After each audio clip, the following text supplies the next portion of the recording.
The Constitution of India, Preamble. We, the people of India, having solemnly resolved to constitute India into a sovereign, socialist, secular, democratic republic and to secure to all its citizens justice, social, economic and political, liberty of thought, expression, belief, faith and worship, equality of status and of opportunity, and to promote among them all fraternity, assuring the dignity of the individual and the unity and integrity of the nation. In our Constituent Assembly, this 26th day of November 1949, do hereby adopt, enact and give to ourselves this Constitution.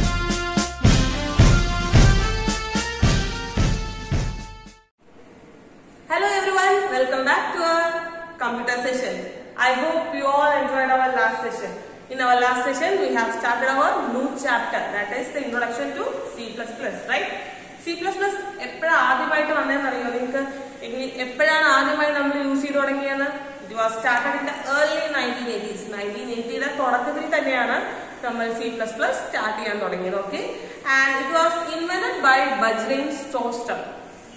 C++ന്റെ inventor ആണ് Bjarne Stroustrup, and it was invented in the AT&T laboratories. Okay, so children, with that let's start our session. Now we are going to see the another important part of the C++ program, that is the scene object. You will get it now, right? Yes. It is used to accept the input from the standard input device, that is the keyboard. നമ്മൾ keyboard use ചെയ്ത് കൊടുക്കുന്ന words അല്ലെങ്കിൽ type numbers എന്തോ ആയിക്കോട്ടെ, അതിനെ കമ്പ്യൂട്ടറിലേക്ക് അല്ലെങ്കിൽ നമ്മുടെ പ്രോഗ്രാമിലേക്ക് ഇൻപുട്ട് ആയിട്ട് എടുക്കാൻ വേണ്ടി നമ്മൾ കൊടുക്കുന്നതാണ് സീൻ. ഓക്കെ, അതായത് നമ്മൾ കൊടുക്കുന്ന കാര്യങ്ങൾ നമുക്ക് അവിടെ കമ്പ്യൂട്ടറിൽ അല്ലെങ്കിൽ നമ്മുടെ പ്രോഗ്രാമിലേക്ക് കിട്ടാൻ വേണ്ടി നമ്മൾ യൂസ് ചെയ്യുന്നതാണ് സീൻ. ആൻഡ് സി എന്ന് ഉദ്ദേശിക്കുന്നത് ക്യാരക്ടറും ഇൻ എന്ന് ഉദ്ദേശിക്കുന്നത് ഇൻപുട്ടും, അങ്ങനെ രണ്ടും കൂടെ കമ്പൈൻ ചെയ്യുന്നതാണ് cin. Okay, and cin object is used along with the extraction operator. നമ്മുടെ extraction operator രണ്ട് ആംഗുലർ ബ്രാക്കറ്റ്സ്. സി ഇത് യൂസ് ചെയ്തിട്ടായിരിക്കും സീൻ എത്ര നമ്മൾ യൂസ് ചെയ്യുന്നത്. Cin extraction operator variable name. അപ്പൊ ഞാൻ സീൻ എന്ന് കൊടുത്തിട്ട് വേരിയബിൾ നെയിം അവിടെ ഞാനിപ്പോ ABC ഏത് വേണമെങ്കിലും കൊടുക്കാം. അങ്ങനെ എ കൊടുത്തു കഴിഞ്ഞാൽ CA, അപ്പൊ നമുക്ക് കമ്പ്യൂട്ടറിൽ കാണാൻ പറ്റും CA എന്ന് നമ്മുടെ ഔട്ട്പുട്ട് വാല്യൂകൾ നമുക്ക് കാണാം. ഓക്കെ, ചിലർ നമ്മൾ ഇത്ര നേരം C++ലെ ഇമ്പോർട്ടന്റ് ആയിട്ട് വരുന്ന കാര്യങ്ങളാണ് പഠിച്ചത് അല്ലെ. ക്യാരക്ടർ സെറ്റ് പഠിച്ചു, ടോക്കൻസ് പഠിച്ചു, ലിറ്ററൽസ് പഠിച്ചു, കോൺസ്റ്റൻസ് പഠിച്ചു, ഈവൻ ഡാറ്റ ടൈപ്സ് പഠിച്ചു, വേരിയബിൾസ് പഠിച്ചു, വേരിയബിൾസിന്റെ ഇനീഷ്യലൈസേഷൻ എങ്ങനെയാണ്, ഡിക്ലറേഷൻ എന്തിനാണ് എന്നെല്ലാം നമ്മൾ പഠിച്ചു.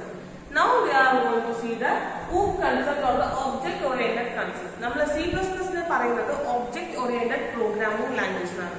C++ന് മുൻപും C++ കഴിഞ്ഞിട്ടും കുറെ പ്രോഗ്രാമിംഗ് ലാംഗ്വേജസ് വന്നിട്ടുണ്ട്. ഓക്കെ, C++ന് മുൻപ് ഉണ്ടായിരുന്ന ഒരു ഹൈ ലെവൽ ലാംഗ്വേജ് ആയിരുന്നു സി. സിയിൽ നിന്ന് കുറച്ചുകൂടെ മോഡിഫൈ ചെയ്ത് നമ്മൾ എടുത്ത ഒരു പ്രോഗ്രാമിംഗ് ലാംഗ്വേജ് ആണ് C++. സീനെ വെച്ച് കമ്പയർ ചെയ്യുമ്പോൾ C++ കുറച്ചും കൂടെ ഫ്ലറിഷ് ആയത് എന്തുകൊണ്ടാണെന്ന് വെച്ചാൽ C++ is an object oriented programming language. Okay, ഈ പ്രോഗ്രാമിൽ നമ്മളെല്ലാം ഒബ്ജക്ട്സ് ആയിട്ട് കൺസിഡർ ചെയ്തുകൊണ്ടാണ് നമ്മൾ ചെയ്യുന്നത്, അതുകൊണ്ടാണ് ഇത് ഫ്ലറിഷ് ആയത്. C++ എന്ന് പറയുമ്പോൾ നമ്മൾ മുൻപ്, അതായത് ഞാനൊക്കെ ചെറിയ കുട്ടിയായിരിക്കുന്ന സമയത്ത് നോക്കിക്കഴിഞ്ഞാൽ നമ്മൾ സൂപ്പർ മാർക്കറ്റിലൊക്കെ പോയി കഴിഞ്ഞാൽ ബില്ല് ഉണ്ടാക്കാനും കുട്ടികളുടെ പ്രോഗ്രസ് കാർഡൊക്കെ നമ്മൾ കമ്പ്യൂട്ടറിൽ ഡിജിറ്റലൈസ് ചെയ്ത് കിട്ടാൻ വേണ്ടിയിട്ട് യൂസ് ചെയ്തിരുന്നത് നമ്മുടെ C++ പ്രോഗ്രാമായിരുന്നു. ഓക്കെ, സി അതിലെ ഒബ്ജക്ട് എന്താണ്? Is an identifiable entity having some characteristics and behaviour of its own. ഒരു പെർട്ടിക്കുലർ ഒബ്ജക്ട് ആയിരിക്കും, ഇതിന് അതിന്റെ സ്വന്തമായിട്ട് ക്യാരക്ടേഴ്സും ബിഹേവിയർ കാര്യങ്ങളും എല്ലാം ഉണ്ടാവും. ഓക്കെ, ലൈക്ക് നമുക്ക് നമ്മളെ തന്നെ കൺസിഡർ ചെയ്യാം. എന്നെ പോലെ ഞാൻ ഒരാൾ മാത്രമല്ല ഉണ്ടാവുള്ളൂ, എനിക്ക് എന്റേതായ പെക്യുലാരിറ്റീസ് കാര്യങ്ങളുണ്ടാവും, റൈറ്റ്? അപ്പൊ നമുക്ക് നമ്മളെ തന്നെ ഒരു ഒബ്ജക്ട് ആയിട്ട് കൺസിഡർ ചെയ്യാൻ പറ്റും. അതൊരു എക്സാമ്പിൾസ് നോക്കൂ, കാർ എടുക്കാം, ഫ്രൂട്ട് എടുക്കാം, ബാങ്ക് അക്കൗണ്ട്, ഇങ്ങനെയുള്ള കാര്യങ്ങളെല്ലാം നമുക്ക് എടുക്കാം. Okay, then we have a class. See, a class is a group of objects having similar characteristics and behavior. A class represents a set of individual objects. See, അപ്പോൾ നമ്മൾ object എന്താണെന്ന് പറഞ്ഞു, individual entity ആണ് അല്ലെ, individual ആയിട്ടുള്ള things ആണ്, അതിന് അതിൻ്റെതായിട്ടുള്ള പെർട്ടിക്കുലർ ആയിട്ടുള്ള ക്യാരക്ടേഴ്സും ബിഹേവിയേഴ്സും ഉണ്ടാവുന്നത്. ക്ലാസ് എന്ന് പറയുമ്പോൾ ഇങ്ങനെ കുറെ കളക്ഷൻ ഓഫ് ഒബ്ജക്ട്സിനെയാണ് നമ്മൾ ക്ലാസ് എന്ന് പറയുന്നത്. ഫോർ എക്സാമ്പിൾ, നമുക്കൊരു കാർ എടുക്കുകയാണെങ്കിൽ ഇപ്പൊ നമ്മളൊരു അംബാസിഡർ ഒരു കാറാണ്. കാറിന്റെ പ്രത്യേകത കുറെ ഉണ്ടല്ലേ. കാരണം അംബാസഡറിന്റെ പ്രത്യേകത ആയിട്ടുണ്ട്. അതായത് നമ്മൾ ഒരു SUV എടുക്കുകയാണെങ്കിലോ അതിന്റെ വേറെ പ്രത്യേകതയാണ്. അംബാസഡറിനെയും SUV-നെയും നമുക്ക് കമ്പയർ ചെയ്യാൻ പറ്റില്ല. കാരണം രണ്ടെണ്ണമാണ്, റൈറ്റ്. അതുപോലെ നമുക്ക് ഇഷ്ടം പോലെ ഉണ്ട്. SUV എടുക്കാം, അംബാസഡർ എടുക്കാം, ബെൻസ് എടുക്കാം, റൈറ്റ്. പക്ഷെ ഇതെല്ലാത്തിനും കൂടെ കോമൺ ആയിട്ടുള്ള ഒരു കാര്യം എന്താണ്? Yes, they all belongs to the group called car. എല്ലാത്തിനും നമ്മൾ കോമൺ ആയിട്ട് പറയുന്ന പേരാണ് കാർ, റൈറ്റ്. അപ്പോ അതിനെയാണ് നമ്മളൊരു ക്ലാസ് എന്ന് പറയുന്നത്. ഇൻഡിവിജ്വൽ ആയിട്ടുള്ള തിങ്സ് ഉണ്ടാവും, അതിന് ആ ഇൻഡിവിജ്വൽ തിങ്സിന് അവരുടേതായിട്ടുള്ള പ്രോപ്പർട്ടീസും ബിഹേവിയേഴ്സും ഉണ്ടാവും. പക്ഷെ എല്ലാത്തിനും കൂടെ കമ്പൈൻ ചെയ്തുകൊണ്ട് നമ്മൾ പറയുന്നതിനാണ് ക്ലാസ് എന്ന് പറയുന്നത്. Okay. And now we have the data abstraction. എന്താണെന്നറിയോ? See, abstraction refers to providing only essential information to the outside world and hiding the background details. ആവശ്യമുള്ള കാര്യങ്ങൾ മാത്രം പുറം ലോകത്തിന് കാണിക്കുകയും ബാക്കിയുള്ള ഡീറ്റെയിൽസിനെ ഹൈഡ് ചെയ്ത് വെക്കുകയും ചെയ്യുന്നതിനെയാണ് നമ്മൾ അബ്സ്ട്രാക്ഷൻ എന്ന് പറയുന്നത്. For example, you can consider your ATM card. നിങ്ങൾക്ക് ATM കാർഡ് ഉണ്ടെങ്കിൽ അത് നോക്കാം. Or else you can see your parents ATM card. ATM കാർഡിൽ എന്തൊക്കെ ഉണ്ടാവും? കാർഡ് ഹോൾഡറിന്റെ പേരുണ്ടാവും, റൈറ്റ്. അച്ഛന്റെ ആണെങ്കിൽ അച്ഛന്റെ പേരുണ്ടാവും, അതിന്റെ കൂടെ വാലിഡിറ്റി ഡേറ്റ് ഉണ്ടാവും, അല്ലെ. അതല്ലാതെ ATM കാർഡ് നോക്കിക്കഴിഞ്ഞാൽ നമുക്ക് അഡ്രസ്സും ഫോൺ നമ്പറും ബാങ്ക് അക്കൗണ്ട് ഡീറ്റെയിൽസ് എന്തെങ്കിലും കാണാൻ പറ്റുമോ? ഇല്ല. നമുക്ക് അത്യാവശ്യം കാർഡ് യൂസ് ചെയ്യാൻ വേണ്ടത് കാർഡ് ഹോൾഡറിന്റെ നെയിം വേണം, ആ നെയിം ഉണ്ടാവും. അതുപോലെ കാർഡിന്റെ വാലിഡിറ്റി, ഏത് ഇയർ മുതൽ ഏത് ഇയർ വരെയാണ് വാലിഡിറ്റി ഉള്ളത് എന്നും കാർഡ് നോക്കിയാൽ കാണാൻ പറ്റും, right. And it is the process of abstraction. That is, important ആയിട്ടുള്ള ഡീറ്റെയിൽസ് മാത്രം പുറത്ത് കാണിക്കുകയും ബാക്കിയുള്ളതിനെ ഹൈഡ് ചെയ്യുകയും ചെയ്യുന്ന ടെക്നിക്കാണ് data abstraction. Okay. And now we have the encapsulation. എന്താണ് നോക്കൂ? It is a technique of binding or keeping together the data and operations in a single unit. നമ്മൾ capsules ആണെന്നില്ലേ? Capsules എന്താണ്? Tablets എങ്ങനെയാണ്? കുറെ തിങ്സ് എല്ലാം കൂടെ മിക്സ് ചെയ്ത് ഒരു സ്മോൾ ടൈനി തിങ് ആയിട്ട് നമുക്ക് കിട്ടുന്നതാണ്, അല്ലെ. The same way ഡാറ്റാസും ക്ലാസ് ഒബ്ജക്ട്സ് എല്ലാത്തിനെയും കൂടെ binding of keeping to the data and operations, ഡാറ്റയും അതിൽ വർക്ക് ചെയ്യുന്ന ഓപ്പറേഷൻസ് എല്ലാത്തിനെയും കൂടെ ബൈൻഡ് ചെയ്ത് സിംഗിൾ ആയിട്ട് വെക്കുന്ന പ്രോസസ്സാണ് encapsulation. And now we have the inheritance. എന്താണ് ഇൻഹെറിറ്റൻസ്? നിങ്ങൾക്ക് ഒരു ഐഡിയ ഉണ്ടാവും, അല്ലെ. നമുക്ക് ഫെമിലിയർ ആയിട്ടുള്ള നെയിം തന്നെയാണ് ഇൻഹെറിറ്റൻസ്, റൈറ്റ്.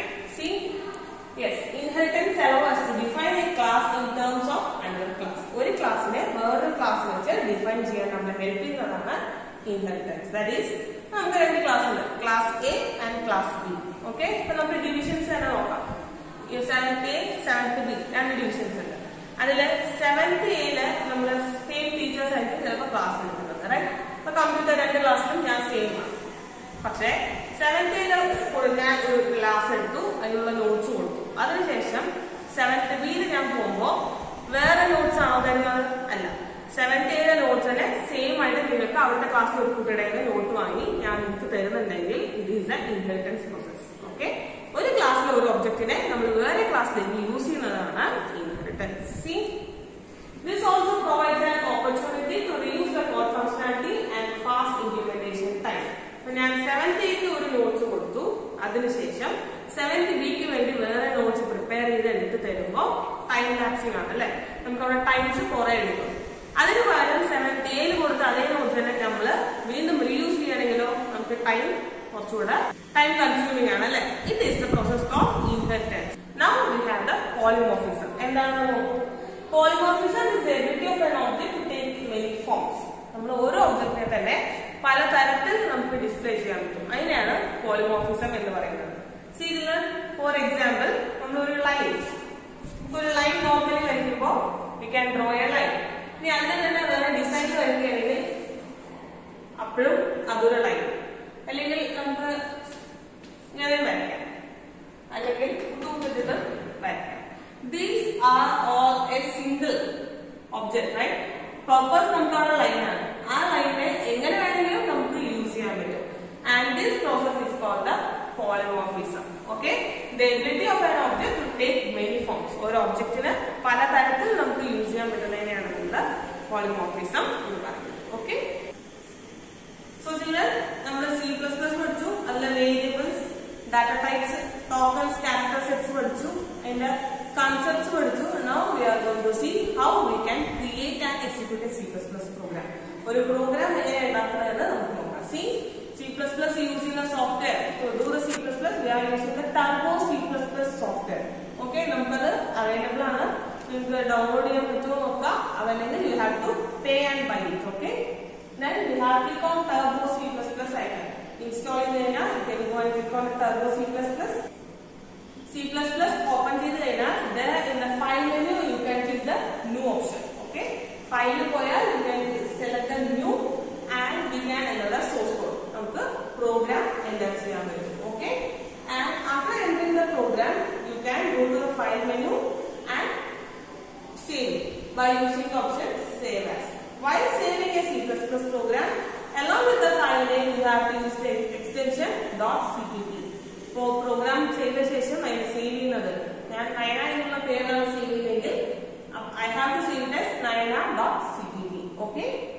And നമ്മൾ പ്രോഗ്രാം എൻ്റർ ചെയ്ത ശേഷം പ്രോഗ്രാമിനെ നമ്മൾ കമ്പൈൽ ചെയ്യണം. എന്താണ് compilation? Yes, the process of converting the program the source code from high level language to the machine readable form.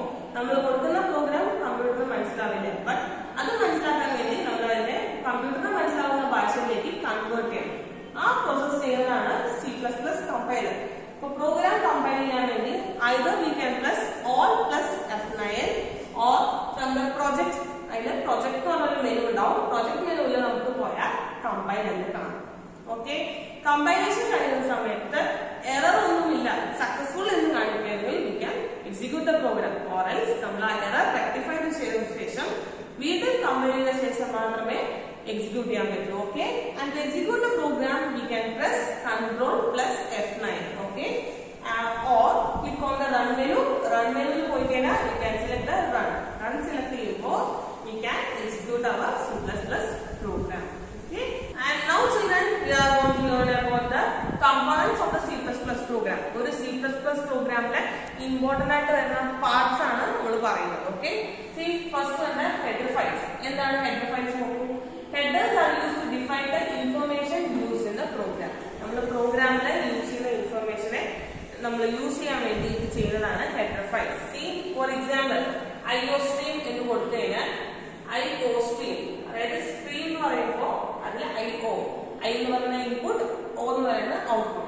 ഇൻപുട്ടും ഔട്ട്പുട്ടിനെ കുറിച്ച് നമുക്ക് യൂസ് ചെയ്യണം. അതിന് വേണ്ട ഫംഗ്ഷൻസ് കമ്പൈലർ നമുക്ക് തരാൻ വേണ്ടിയിട്ട് യൂസ് ചെയ്യുന്നതാണ് ഇൻപുട്ട് ഔട്ട്പുട്ട് സ്ട്രീം. ഓക്കെ. ഇപ്പൊ നമ്മൾ മാത്തമാറ്റിക്സ് റിലേറ്റ് ചെയ്തിട്ടുള്ള ഏതെങ്കിലും ഇക്വേഷൻ അങ്ങനെ എന്തെങ്കിലും ചെയ്യുകയാണെങ്കിൽ നമ്മൾ അവിടെ എന്ത് യൂസ് ചെയ്യാം? Can use math. ഓക്കെ. ഇനി ഗ്രാഫിക്സുമായി ബന്ധപ്പെട്ട വല്ലതും വരികയാണെങ്കിൽ നമുക്ക് അവിടെ ഗ്രാഫിക്സ് എന്നുള്ളത് യൂസ് ചെയ്യണം. Okay. Now we have the void. Void is a keyword that indicates that a program will not return any value. Void. Void ന്റെ മീനിങ് എന്താ? ഒന്നുമില്ല അല്ലെ. സെയിം വേ നമ്മൾ void കൊടുക്കുന്നവിടെ പ്രോഗ്രാമിൽ നിന്ന് വേറെ ഒന്നും അങ്ങോട്ട് വരുന്നില്ല, അല്ലെങ്കിൽ void കഴിഞ്ഞിട്ടൊന്നും അങ്ങോട്ട് പോകുന്നു ഇല്ല. Okay. Then we have the main. Main നോക്കൂ, the entry point for the code execution. എവിടെയാണോ പ്രോഗ്രാമിൽ മെയിൻ എന്നുള്ള ഫംഗ്ഷൻ വരുന്നത്, ആ മെയിന് ശേഷം വരുന്ന പാർട്ടാണ് നമ്മൾ എക്സിക്യൂഷന് പോകുന്നത്. മെയിനിന് മുന്നിലുള്ളതൊന്നും കമ്പൈലർ എക്സിക്യൂട്ട് ചെയ്യുന്നത് അല്ല. Okay. And now we have the COUT. നമ്മൾ സീൻ പഠിച്ചിട്ടുണ്ടായിരുന്നു അല്ലെ. എന്താണത്? യെസ്, ഇൻപുട്ടിന് വേണ്ടി യൂസ് ചെയ്യുന്നതാണ്. The same way COUT is used to produce the output on the standard output device, which is usually the display screen. See, ഇപ്പോൾ നമ്മുടെ display സ്ക്രീനിൽ ഇതെല്ലാം ഡിസ്പ്ലേ വരുന്നില്ലേ, അതുപോലെ C++ പ്രോഗ്രാമിൽ നമ്മൾ COUT എന്ന് കൊടുത്തിട്ട് വരുന്നതിലാണ് നമുക്ക് ഔട്ട്പുട്ട് ഡിസ്പ്ലേ കിട്ടുന്നത്. ഓക്കെ. അതിനുവേണ്ടി യൂസ് ചെയ്യുന്നത് ഏതാണ് നോക്കൂ, ഇൻസേർഷൻ ഓപ്പറേറ്റർ ആണ് യൂസ് ചെയ്യുന്നത്. ഓക്കെ. COUT കൊടുക്കുന്നത്.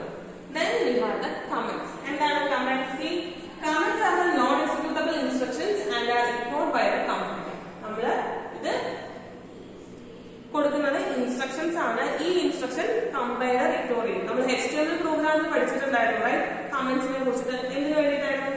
യെസ്, നമുക്ക് യൂസറിനെ ഐഡന്റിഫൈ ചെയ്യാൻ വേണ്ടിയിട്ടാണ്. ഇപ്പൊ ഞാനൊരു പ്രോഗ്രാം ക്രിയേറ്റ് ചെയ്തിട്ട് ആ പ്രോഗ്രാമിലുള്ളത്, ഫോർ എക്സാമ്പിൾ നമുക്ക് ഞാൻ എഴുതാണ് RNO എന്ന് പല തരത്തിലും നമുക്ക് ഡിഫൈൻ ചെയ്യാൻ പറ്റും.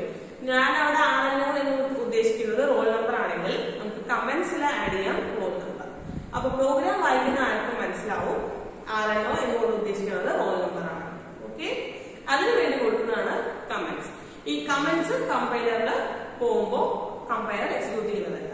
And we have two types of comments, that are single line comments and multi line or block comments.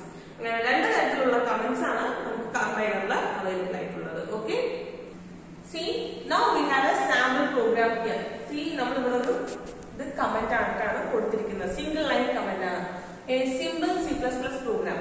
ഇതിങ്ങനെ പെട്ടെന്ന് കാണുമ്പോൾ അറിയാത്തവർക്ക് മനസ്സിലാവുന്ന വരും, പക്ഷെ ഹെഡിങ് കാണുമ്പോൾ നമുക്ക് മനസ്സിലാവും ഇതൊരു C++ന്റെ സിമ്പിൾ പ്രോഗ്രാം ആണ്, right? And see #include iostream.h ഇങ്ങനെയാണ് നമ്മൾ കൊടുക്കുന്നത്. #include iostream.h എന്ന് പറയുമ്പോൾ ഹെഡർ ഫയൽ കൊടുത്തതാണ് iostream. ഇൻപുട്ട് ഔട്ട്പുട്ടിൻ്റെത് നമ്മളിവിടെ എഴുതിയിട്ടുണ്ട്. ദെൻ void മെയിൻ ഫംഗ്ഷൻ കൊടുത്തു. മെയിൻ ഫംഗ്ഷൻ താഴെയുള്ളത്, അതായത് കേർലി ബ്രേസസിനകത്ത് വരുന്ന പാർട്ട് മാത്രമേ കമ്പൈലർ എക്സിക്യൂട്ട് ചെയ്യുള്ളൂ. ഓക്കെ, ഈ രണ്ട് പാർട്ട് കമ്പൈലർ എക്സിക്യൂട്ട് ചെയ്യുന്നില്ല. എന്താ നോക്കൂ, cout എക്സ്ട്രാക്ഷൻ ഓപ്പറേറ്റർ കൊടുത്തു. ഹലോ വേൾഡ് നമ്മൾ പഠിച്ചിട്ടുണ്ടായിരുന്നു, ക്യാരക്ടർ കോൺസ്റ്റന്റിൽ ഡബിൾ കോട്സിനകത്ത് കൊടുത്തതാണ് പ്രിന്റ് ചെയ്ത് വരുന്നത്, റൈറ്റ്? അപ്പൊ നമുക്ക് ഈ പ്രോഗ്രാം എക്സിക്യൂട്ട് ചെയ്യുമ്പോൾ നമ്മുടെ സ്ക്രീനിൽ നമുക്ക് ഹലോ വേൾഡ് എന്ന് മാത്രം കാണാൻ പറ്റും. പിന്നെ അതുപോലെ തന്നെ ഇമ്പോർട്ടന്റ് ആയിട്ടുള്ള ഒരു കാര്യമാണ്, C++ പ്രോഗ്രാമിൽ ഏതൊരു സ്റ്റേറ്റ്മെന്റും കഴിയുമ്പോൾ അവിടെ semi colon it's must. Semi colon ഇടാതെ വെക്കുകയാണെങ്കിൽ അതവിടെ എറർ ആയിട്ട് നമുക്ക് കാണാം. അപ്പോൾ ഏതൊരു സ്റ്റേറ്റ്മെന്റും കഴിയുമ്പോൾ അത് ഇമ്പോർട്ടന്റ് ആയിട്ട് കൊടുക്കുന്നതാണ് ഈ സെമി കോളൻ. ഓക്കെ, അതുപോലെ തന്നെ കേർലി ബ്രേസ് ഓപ്പൺ ചെയ്തു, കേർലി ബ്രേസ് നമ്മളിവിടെ ക്ലോസ് ചെയ്യണം, അതല്ലെങ്കിൽ വീണ്ടും എറർ ആയിട്ട് കാണാം. Okay, so my dear children, I hope you all understood the session. If you are not clear about it, you can contact me, and I wish you all a very happy new year in advance.